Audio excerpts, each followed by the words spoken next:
దేవుని పరిశుద్ధ నామమునకు మహిమ కలుగునుగాక.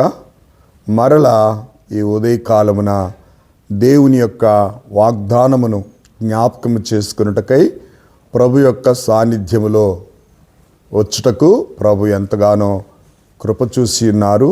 ఆయన కృప నిరంతరము మన మీద నిలుస్తూ, నిజంగా మరి దావీదు కీర్తనలో 117వ కీర్తనలో ఉంటుంది, యెహోవా కృప మన ఎడల హెచ్చుగా ఉన్నదని. ఆయన కృపను బట్టి ఈ ఉదయకాలమున మరలా దేవుని వాగ్దానమును జ్ఞాపకం చేసుకొనుటకు ప్రభు ఇచ్చిన సమయం కొరకై ఆయనకే ఘనత, మహిమ, ప్రభావములు కలుగునుగాక. ఈ ఉదయకాలము దేవుని యొక్క వాగ్దానము ప్రియులారా, మరి ఇర్మియా గ్రంథము 46వ అధ్యాయము 27వ వచనం. ఎవరి భయము లేక యాకోబు తిరిగి వచ్చును, అతడు నిమ్మలించి నెమ్మది నొందును. దేవుని నామానికి మహిమ కలుగునుగాక.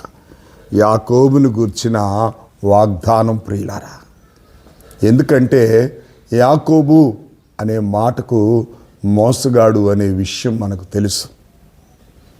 మోసగాడైన యాకోబును దేవుడు ఇశ్రాయేలుగా మార్చాడు. నిజంగా యాకోబు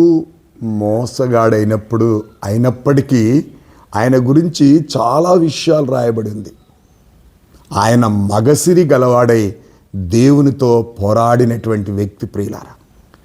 తల్లి గర్భములో ఉన్నప్పుడే తన అన్న కంటే ముందు రావాలని చెప్పి అన్న మడిమను పట్టుకొని బయటకు వచ్చిన స్థితి.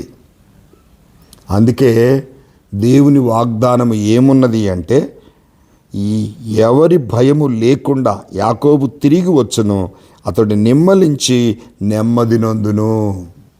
అది దేవుని వాగ్దాన ప్రకారమే జరిగింది. పెద్దవానికి చిన్నవాడు దాసుడగునని రాయబడి ఉంది ప్రియులారా. తన అన్నను మోసం చేసి వెళ్ళిపోయాడు.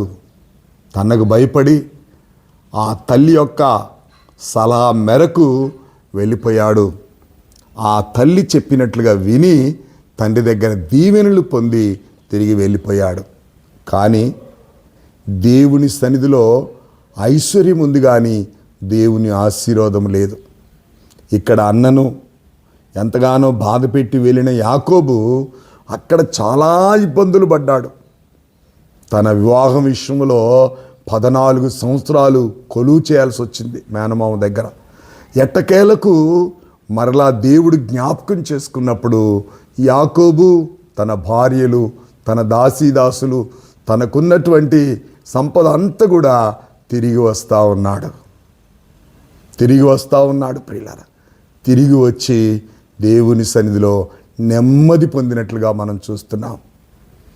ఏ స్థలములో నుంచి దేవుని యొక్క కలను గని ఆ స్థలం నుంచి వెళ్ళిపోయాడో, తిరిగి అదే రేవు దగ్గరికి వచ్చినప్పుడు చాలా భయముతో ఉన్నాడు.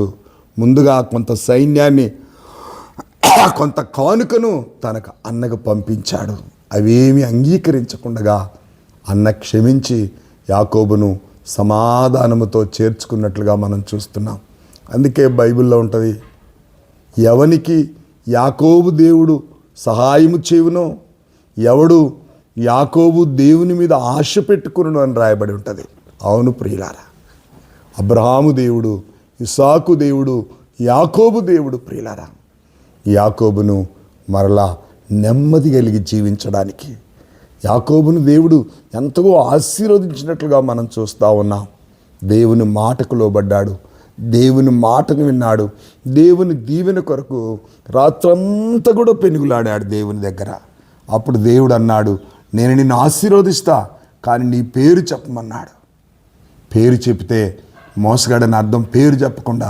అప్పుడు దేవుడు యాకోబును తన తొడ గూటి మీద కొట్టినట్లుగా చూస్తాం. అప్పుడు అంటాడు, నా పేరు యాకోబు, అయితే నీవు దేవుని చేత ఆశీర్వదించబడిన వాడవు, ఇక నుంచి నీ పేరు ఇశ్రాయేలు అని చెప్తాడు. కాబట్టి అందుకే ఈ వాగ్దానం ఇక్కడ రాయబడి ఉంది. మరి నిజంగా ఎవరి భయము లేకుండా యాకోబు తిరిగి వచ్చును, అతడు నిమ్మలించి నెమ్మది నొందును. దేవుని వాగ్దాన ప్రకారంగా వెళ్ళిన యాకోబు ఎన్నో శ్రమలను అనుభవించి తిరిగి వచ్చినట్లుగా మనం చూస్తూ ఉన్నాం. దీనిని బట్టి మనకి ఏమర్థమైంది? ఎన్ని శ్రమల గుండా మనం వెళుతున్నా, ఎన్ని ఇరుకులు ఇబ్బందులు మన ఇక్కట్లు చుట్టుముట్టినప్పటికీ దేవుని యందు ధైర్యముగా ఉన్నప్పుడు తిరిగి మరలా నడిపించడానికి ఆయన సమర్థుడు. కాబట్టి ఈ ఉదయకాలమున దేవుని వాగ్దానమును జ్ఞాపకం చేసుకొని దేవుని వాగ్దానాన్ని ఎత్తిపట్టి స్తుతించి ఆరాధించి ఘనపరిచి ఆయనకు మాత్రమే లోబడే విధంగా ప్రభు మన కృప చూపునుగాక. ప్రార్థన చేసుకుందాం. సకల ఆశీర్వాదములకు కారణభూతుడు అయిన మా తండ్రి, యాకోబు విషయంలో నీ వాగ్దానమును బట్టి మీకు స్తోత్రాలు. నాయనా, ఎవరి భయము లేకుండా తిరిగి నెమ్మదిగా వచ్చి నన్ను మాట్లాడావు. అవును ప్రభా, నువ్వు నడిపించావు. నీ పాదాల దగ్గర గోజాడినప్పుడు ప్రభా, రాత్రంతా నీతో పోరాడినప్పుడు యాకోబు జీవితమును మార్చిన దేవుడు ప్రభా, అందును బట్టి నీ కృతజ్ఞతాస్తుతాలు. మా జీవితాలు కూడా మార్చి నీ వాగ్దాన ప్రకారంగా మేము జీవించినట్లు నీ కృపచేత నింపి నీ మహిమ కొరకు మమ్మల్ని వాడుకుంటూ రమ్మని యేసుక్రీస్తు నామములో అడిగి వేడుకొనుచున్నాను తండ్రి, ఆమేన్. దేవుని పరిశుద్ధ నామమునకు మహిమ కలుగును గాక. వాగ్దానాన్ని ఎత్తిపట్టి దేవుని ఆరాధించండి. ఇతరులకు చేసి వారును మీరును ఆశీర్వాదముకు వారసులు కావాలని మనవి చేస్తున్నాను. God bless you all.